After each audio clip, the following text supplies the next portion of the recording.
Hastewo wate phaye tui lomani bagai abono samungo phnangai khaksa thaini bania khlainai rok nangkukmani mani khrini dam kobang khlai phalui tongkha abo hai bania khlainai rok ni faising shep naharnani hwnai pha salano koktum panda khlai saka chamung tangbedini মন্ত্রী Sushant Chowdhury chamung tangbedini goshimuni kahai pha salni sarekni simino rajakor awlini dalbidal hatibo অভিযান khlaimani chengai rikha সদর বকাস্তে administration enforcement team 4 salo 8 team maharajganj hatibo nangkukmani mani khwnai rokno dam kobangkhe phalui tongnai rokno dam komkhe phalani bagai miking khlai saka aboni ula maharajganj hatini bania khlainai rok bai borok achuglaimung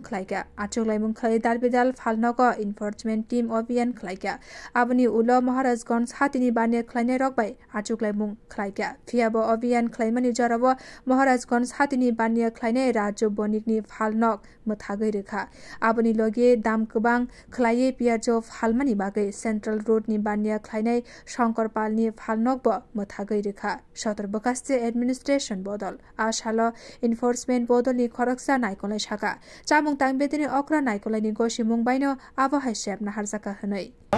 কালকে থেকে আমরা শুরু করেছি বিভিন্ন বাজারে আমরা announcement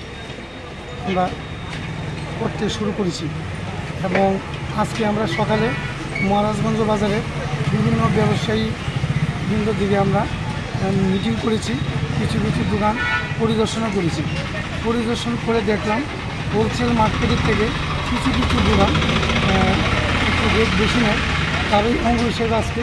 Raju বণিকের দোকান প্রতি কেজি 1 টাকা ধরে বেশি মূল্য নেওয়াতে ওনার দোকানটা আমরা সাময়িককালের জন্য বন্ধ করে দিয়েছি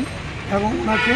আজকে 11টা মাননীয় অধিকর্তা স্যারের সাথে দেখা করার জন্য ওনাকে বলেছি তাছাড়া আমাদের সেন্ট্রাল রোডের মধ্যে শঙ্কর পাল নামক একজন পেঁয়াজ ব্যবসায়ী উনি 600 ব্যাগ পেঁয়াজ এনেছিল 200 ব্যাগ বিক্রি করেছে 400 ব্যাগ আমরা ওনার স্টকে পেয়েছি তো ওনার যে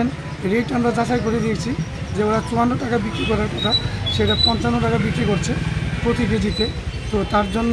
ওনার যে সেলটা আমরা আপাতত বদ্ধ রেখেছি এবং বলেছি কর্তৃপক্ষের আদেশ না পাওয়া পর্যন্ত আপনারা বিক্রি করবেন না এবং 11টায় আমাদের মাননীয় খাদ্য অধিকর্তার সাথে দেখা করার জন্য বলেছি বিও রিপোর্ট কক্ষরান।